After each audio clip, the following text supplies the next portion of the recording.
नमस्कार विद्यार्थी मित्रांनो, मी ऋषाली तुमच्या सगळ्यांचं स्वागत करत आहे ऋषाली पाठशालामध्ये. आज आपण 10th स्टँडर्ड महाराष्ट्र बोर्ड सायन्सचं chapter second periodic classification of element study करणार आहोत. या चॅप्टरमध्ये आपण एलिमेंटचं क्लासिफिकेशन, पिरियडिक टेबल मांडताना त्याच्या अगोदर ज्या काही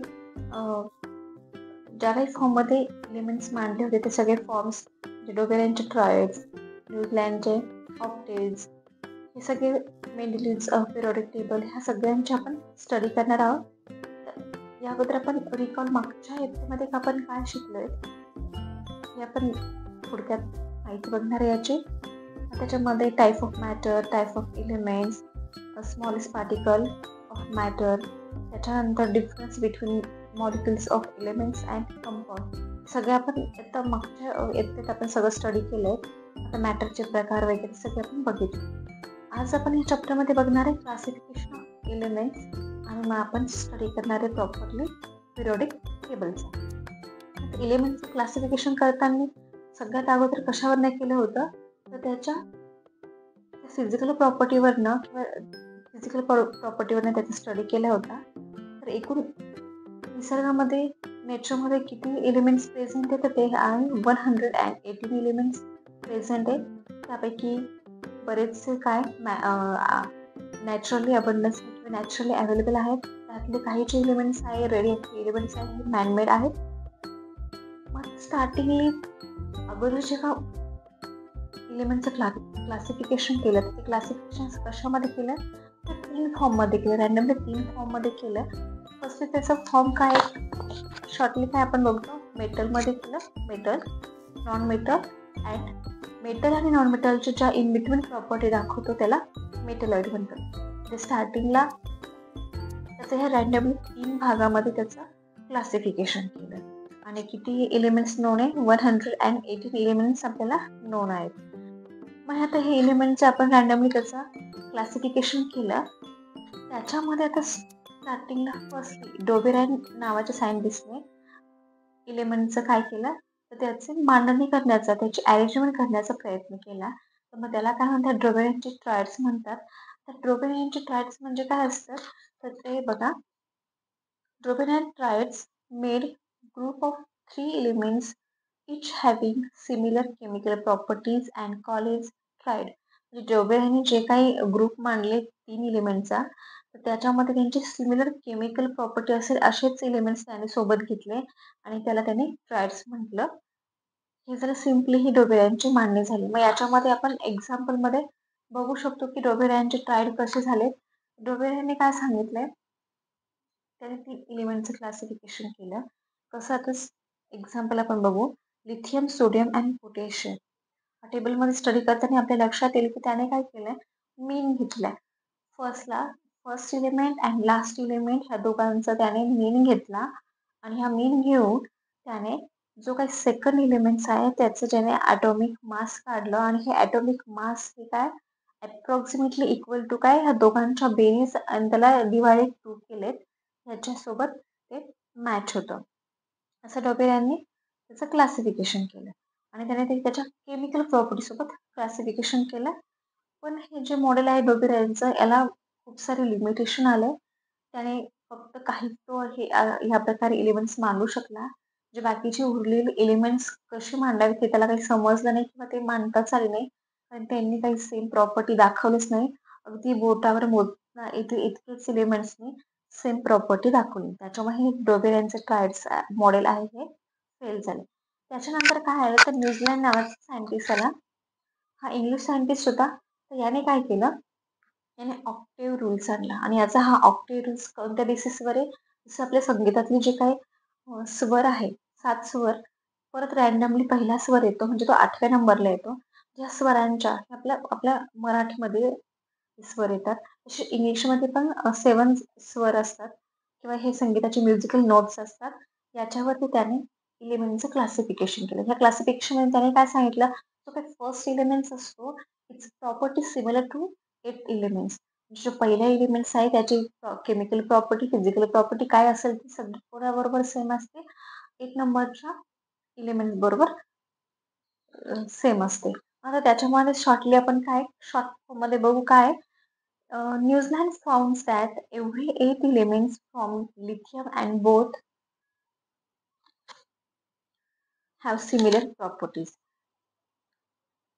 म्हणजे काय त्याने फाउंड सांगितलं की काय लिथियम पासून जे काही एलिमेंट्स असतील ते काय करतात सिमिलर प्रॉपर्टी दाखवतात असं न्यूझीलंडने सांगितलंय. त्याच्यानंतर त्याने कंपेअर केलं. Compare the similarity with the octaves in a music. म्हणजे ते म्युझिकमधले जे ऑक्टेव्ह आहेत त्या नोट बरोबर म्युझिकल नोट बरोबर त्याने त्या एलिमेंटची सिमिलरिटी मॅच केली. The similarity observe in the 8 and the first element as the law of octave. मग ती काय सिमिलरिटी त्याने सांगितली 8 नंबरच्या एलिमेंटमध्ये आणि फर्स्ट नंबरच्या एलिमेंटमध्ये. तर त्यांना त्यांनी लॉ ऑफ ऑक्टेव्ह तसं त्याने सांगितलं. मग आता एक्झाम्पल बघा दिलेत काय त्याच्यामध्ये हे म्युझिकल नोट्स एलिमेंट्स. मग आता हे इंग्लिशमधले काय हे ऑक्टेव्ज डू रे मी फा सो ला टी. म्हणजे आपलं कसं सा रे ग म प धनी हे जे काय आहे असे त्याने मांडलेत. मग आता hydrogen lithium beryllium boron carbon nitrogen oxygen हे काय जे एलिमेंट्स आहेत ह्यांनी यांचं हे ऑक्टेव्ह फॉर्म झाले. म्हणजे हे बंच फॉर्म झाला. हे 7 एलिमेंट आणि नंतर परत जो येणार आहे तो कोणता 8 नंबरचा एलिमेंट्स आहे तो काय होणार आहे तो परत हायड्रोजनचीच प्रॉपर्टी दाखवणार आहे. असं हे न्यूझीलंडने मांडलंय. न्यूझीलंडने मांडल्यानंतर त्याने काय झालंय की त्यालाही काही लिमिटेशन्स आलेत. लिमिटेशन आलेत म्हणजे काय झालं हे जे काही आहे त्याचा ऑक्टेव्ह रूल हा फक्त कॅल्शियम पर्यंतच ऍप्लिकेबल झाला. कॅल्शियमच्या पुढे असलेले एलिमेंट्स या ऑक्टेव्ह रूलने त्याला मांडता नाही आले. म्हणून हे लिमिटेशन आलंय. Only capable up to calcium. Then place 2 element each in the same boxes. For example cobalt and nickel, selenium and lanthanide. म्हणजे त्याने काही जे एलिमेंट्स आहे एकाच ग्रुपमध्ये 2 एलिमेंट्स मांडले. त्याच्यामुळे त्यांची परफेक्ट पोझिशन सांगता नाही आली. हा त्याचा सेकंड ड्रॉबॅक झाला. आणि त्याच्यानंतर काय कोबाल्ट, निकेल हे ज्या ग्रुपमध्ये प्लेस आहेत त्याच ग्रुपमध्ये त्याने हॅलोजनला प्लेस केलं. म्हणजे हॅलोजनला सेपरेट ग्रुपमध्ये त्याने डिव्हाइड नाही केलं. त्याच्यामुळे हे पण त्याचा काही ड्रॉबॅक झाला. जेव्हा आपण रोबेराइन बघितलं, त्याचे ट्रायड्स बघितले, त्याच्यानंतर न्यूझीलंडचे ऑक्टेव्ह बघितले. हे दोघंही काय स्टार्टिंगचा एक प्रायमरी स्टेज होती एलिमेंटचं क्लासिफिकेशन करण्याचं. त्या दोघांनी जे काही क्लासिफिकेशन केलं त्याच्यानंतर त्याचा आधार घेऊन पुढे अजून रिसर्च करून पुढचा शोध लागला किंवा पुढच्या प्रकारामध्ये एलिमेंटचं क्लासिफिकेशन केलं. मग ऑक्टेव्ह आणि ट्रायड हे दोघेही मॉडेल फेल झाल्यानंतर मग याच्यावरती पिरियॉडिक टेबलवरती जो काही स्टडी केला तो केला मेंडेलिव्हने केला. आता मेंडेलिव्हचं पिरियॉडिक टेबल काय आहे?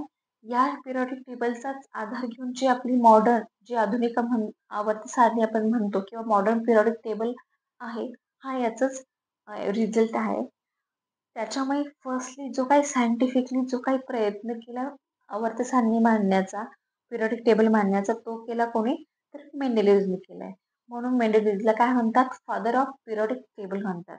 आणि हे जो काही पिरियॉडिक टेबल आहे तो 1869 टू 1872 मध्ये त्याने ती मांडली. त्याच्यामध्ये त्याने काय केलं 33 एलिमेंट्स त्याला माहीत होते ते त्याने इन्क्रीजिंग ऑर्डरने म्हणजे काय त्यांच्या ॲटॉमिक मासच्या इन्क्रीजिंग ऑर्डरने ते मांडले पिरियॉडिक टेबलमध्ये. आणि त्याच्यामध्ये काही पिरियॉडिक टेबलमध्ये मांडल्यानंतर त्यांच्या फिजिकल आणि केमिकल प्रॉपर्टीज स्टडी केल्या. ह्या बेसिसवरती त्याने हे मांडले. नेक्स्ट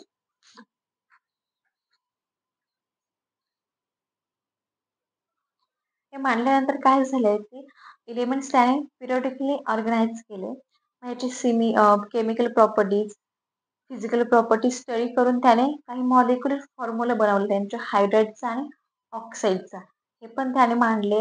त्याच्यानंतर त्याने त्यांचा मेल्टिंग पॉईंट बॉइलिंग पॉईंट त्याची डेन्सिटी हे सुद्धा पिरियॉडिक टेबलमध्ये त्याने मांडण्याचा प्रयत्न केला. मग त्याच्यावरून त्याच्या फिजिकल आणि केमिकल प्रॉपर्टीजमधनं एक पिरियॉडिक टेबलचं एक डेफिनेट इंटरवल त्याने फॉर्म केला. त्याला आपण काय म्हणणार on the basis of the finding Mendeleev state the following periodic law. आता एक हा जो काही खालचा पिरियडिक लॉ तो डिस्कवर झालाय. Properties of elements are periodic function of their atomic masses. म्हणजे काय जी एलिमेंटची जी प्रॉपर्टी असेल ही काय एक periodic function of their atomic masses. Atomic मासेसचे काय पिरियडिक फंक्शन हे प्रॉपर्टीज त्याने सांगितले. आणि मग त्यांनी मांडताना 8 ग्रुपपर्यंत त्याने मांडले. फर्स्ट ग्रुप 8 मांडले त्याने. त्याच्यामध्ये त्याने त्याचे ऑक्साईड, हायड्राईड मांडले आणि त्याच्यावर त्याने एलिमेंट्स लिहिलेत. एलिमेंट्स त्याने पुट केले. एलिमेंट्स पुट केल्यानंतर इन शॉर्टमध्ये आता काय एलिमेंट्स पुट केल्यानंतर काय आहे, हायड्रोजनला 1, लिथियमला 7 मग असे त्याचे ॲटॉमिक मास मांडताना काही जे एलिमेंट्स होते त्याचं त्याने ॲटॉमिक मास मांडलं. हे तुम्ही बघू शकता. सिरियल नंबर काय 4 त्याच्यामध्ये ग्रुप थर्डमध्ये बघा फक्त त्याने 44 हे काय ॲटॉमिक मास मांडले, पण ते कसले ते सांगता येत नाही. तर मग काय त्याला इका बोरान नाव दिलंय. त्याच्यानंतर खालचं त्याच्यामध्ये इका ॲल्युमिनियम नाव दिलंय. शेजारी काय इका सिलिकॉन म्हणजे जे काय अननोन एलिमेंट्स होते त्याने त्याचं इका बोरॉन, ॲल्युमिनियम आणि सिलिका ह्या फॉर्ममध्ये त्याचं मांडणी केली. का तर तो एलिमेंट एक्झॅक्ट कोण हा अननोन होता. पण त्याची केमिकल प्रॉपर्टी, त्याची फिजिकल प्रॉपर्टी, त्याचे मेल्टिंग पॉइंट, त्याचा बॉइलिंग पॉइंट, त्याची डेन्सिटी ही सगळं ह्या सर्व काय त्याची इन्फॉर्मेशन माहीत होती. फक्त एक्झॅक्टली तो एलिमेंट कोणता हे माहीत नव्हतं. नंतर त्याचा स्टडी करत करत गेल्यानंतर काय झालं मग माहीत, इका बोरा, इका ॲल्युमिनियम, इका सिलिकॉन आहे की ज्याचा ॲटॉमिक मास 44, 68 अँड 72 हे मांडलंय. तर मग त्याला काय दिले त्याने स्पेशली डिस्कवर झाल्यानंतर त्याचा नेम दिले त्याने. मग ते काय स्कॅनेडियम, गॅलियम अँड जर्मेनियम हे रिस्पेक्टिव्हली हे ह्या एलिमेंट्सला इका बोरॉन, इका ॲल्युमिनियम, इका सिलिकॉन यांना त्याने नाव दिलं. म्हणजे जे काही एलिमेंट्स डिस्कवर झाले नव्हते ते त्यांनी त्याचा जो काही टेबल, जो काही पार्ट होता, कॉलम होता, जी काही प्लेस होती त्याची ती त्याने रिकामी ठेवली. पण रिकामी ठेवली म्हणजे फक्त त्याचं नाव दिलं नाही त्याला, पण त्याचे जे काही ॲटॉमिक मास असेल, त्याची जे सगळ्या प्रॉपर्टीज आहे, ज्या काही व्हॅल्यू होत्या त्याने सगळ्या त्या डिस्कवर केल्या होत्या किंवा त्या दिल्या होत्या. मग हे झालं काय एलिमेंटचं स्टार्टिंगली मेंडेलीवने पिरियडिक टेबलमध्ये पिरियडिक फॉर्ममध्ये क्लासिफिकेशन केलं एलिमेंटचं. आणि त्याने नंतर काय एलिमेंट्सला काही जे काही डिस्कवर केले त्याच्यामध्ये त्याने काय सांगितलं, ते हेलियम, निऑन, आर्गॉन हे पण त्याने डिस्कवर केले आणि ह्यांना काय दिलंय 18 सेंचुरीमध्ये याचा शोध आल्यानंतर ह्या एलिमेंट्सला त्याने एका सेपरेटली शेवटच्या फॉर्ममध्ये किंवा नोबेल गॅस म्हणून त्यांना नाव दिलं त्याने. आणि त्यालाच मेंडेलिव्हनी काय दिलं 0 ग्रुप म्हटलं. मेंडेलिव्हनेस जो काही शेवटचा ग्रुप आहे 18 ग्रुप की ज्याच्यामध्ये हॅलोजन्स प्रेझेंट आहेत, त्या हॅलोजनला त्याने नाव दिलं काय 0 ग्रुप दिलं. आणि ते काय त्याचं काय सांगितलं 0 group without disturbing the original periodic table in which the noble gas were fitted by way. म्हणजे असा 0 ग्रुप काय ज्याच्या असत्या नसत्याने काही केमिकल रिॲक्शनला फरक पडत नाही किंवा तो डिस्टर्ब करत नाही पिरियड टेबलला, स्टेबल असतो, असा त्याने 0 ग्रुप फाईंड केला. ओके. त्याच्यानंतर आपण डिमेरिट्स बघणारे मेंडेलिव्हच्या पिरियडिक टेबलच्या. आता डिमेरिट्समध्ये काय की जो काही फादर ऑफ पिरियड टेबल म्हणतात, पण याच्यामध्ये काही ड्रॉबॅक्स होते. त्याच्यानंतर पुढे आपला मॉडर्न पिरियडिक टेबल आला. ड्रॉबॅक्स सांगायचे काय तर demerits, the whole number of atomic mass of the elements cobalt and nickel is the same, therefore there was and ambiguity regarding their sequence in Mendeleev's periodic table. जी काय sequence होती निकेलची आणि कोबाल्टची ती काय व्यवस्थित किंवा नीटपणे सेपरेटली एक्सप्लेन करता आली नाही का त्यांचं सेम ॲटॉमिक मास सांगितलं. Then second, isotope were discovered long time after Mendeleev put forth the periodic table, as isotopes have the same chemical property but different atomic masses. Challenge was posed in the placing them in Mendeleev's periodic table.